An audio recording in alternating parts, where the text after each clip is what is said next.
Hello, this is James with Love My Pups, and we're going to talk today about how you can decide when to AI your dog so you can have a successful litter and maximize litter size, so that you can have pretty little Frenchies like this little girl right here. And also, I've got her in the video here, so you don't have to look at my face, so you can look at something that's a little bit more interesting as I talk about this. So, how do you time an AI? So I ship semen using my product Shipmate all around the United States, Canada, Mexico, and Europe. And so the problem is that these people don't have the luxury of having the stud on site. And getting the timing right is very important. You know, you may want to AI once or twice, and you've got to present that semen at the right time to successfully get a pregnancy. So I want to talk a little bit about what the process that you go through here and how you go ahead and decide when's the right time to do this. So the normal situation for a dog is that it starts to go into heat.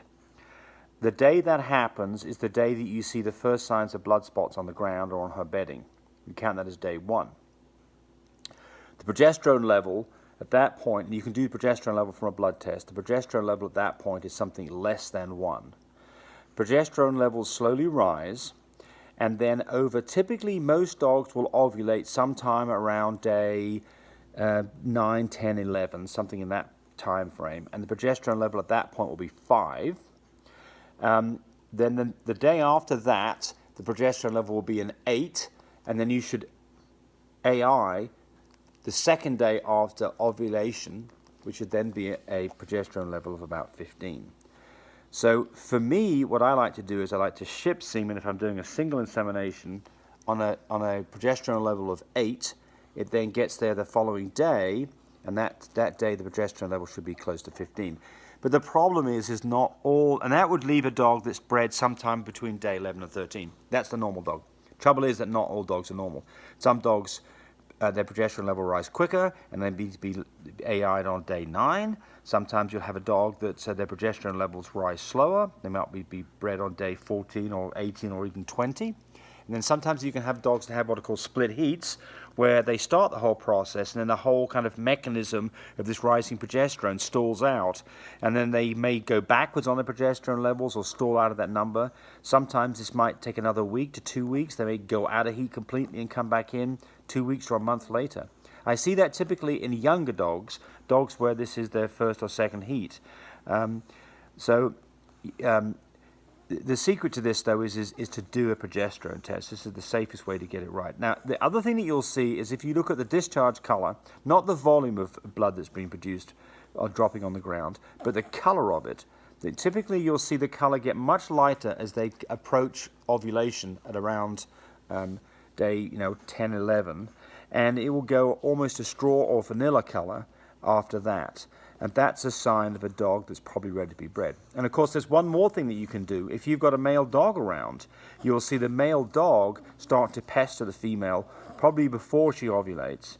And she may show some interest in that dog and start kind of flirting with him, dancing around, wagging her back end in his face. But typically what will happen is the male will try to get up on the dog's back end and mount the dog, but the female won't have any of that and will kind of move out of the way, maybe even turn around and snap at him until the day that she's receptive. So they've got their own kind of system. They can smell these pheromones that are going on, and from that they can time it themselves. Of course, we can't do that. We have to rely on the dogs to tell us this. Even the activity when you've just got females around, you'll find females that will start humping each other, and that's a clear indicator that probably a dog is going into heat or is in heat. But it's certainly not a very good indicator as to exactly when you should AI. So, progesterone test, the best way. So how do you do a progesterone test? Well, to do it, you have to draw blood. You can go to your vet. Most vets do not have the machinery in place to give you the progesterone numbers immediately, and they have to send it off to a lab, so that can involve 1 day's worth of wait. So be careful about that, because if you're going in on a Friday to have a progesterone test and you don't get the results until Monday, that's not particularly useful information. What I do is I use the Target Canine Ovulation Test Kit. I buy it from Hamilton Research. It's about $118 for 12 tests. It'll keep for a year in your fridge. You do have to draw blood, and you do have to go through a little process to get the results from it, but it takes about 10 minutes to get the results back. And it doesn't give you a specific number. It's not a quantitative test, it's a qualitative test. What it does is, there's a little white cylinder, and it changes from color of being a fairly dark blue for a dog that's not even remotely ready to white for a dog that needs to be bred. So I use that all the time. I have lots of my customers who use that. I have other people who don't like those kind of tests. They'd much rather have a lab test. A lab test is great, but it's not always available to everybody, and it can be pretty darn expensive. So the price on lab tests seems to vary from a low end of about $40 to a high end of about $200. So if you go have 3 or 4 tests done, and it's costing you a couple of $100 a test, you can go run up vet bills approaching $1,000 just to decide when's the right time to AI. For me, the cost for me is typically 2 tests at $10 a piece is $20. That's about what it costs me to do it. But again, that's not there for everybody, and not everybody likes that test.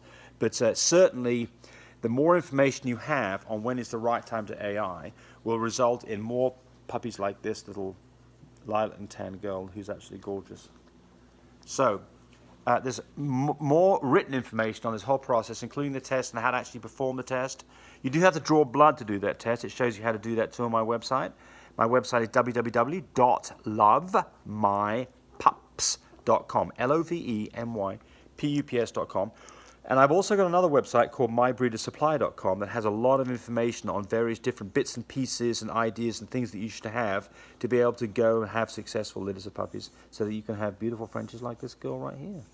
And again, if I can be of any help to you, go to my website. I'll be glad to answer any questions. And good luck with your breeding. Bye-bye.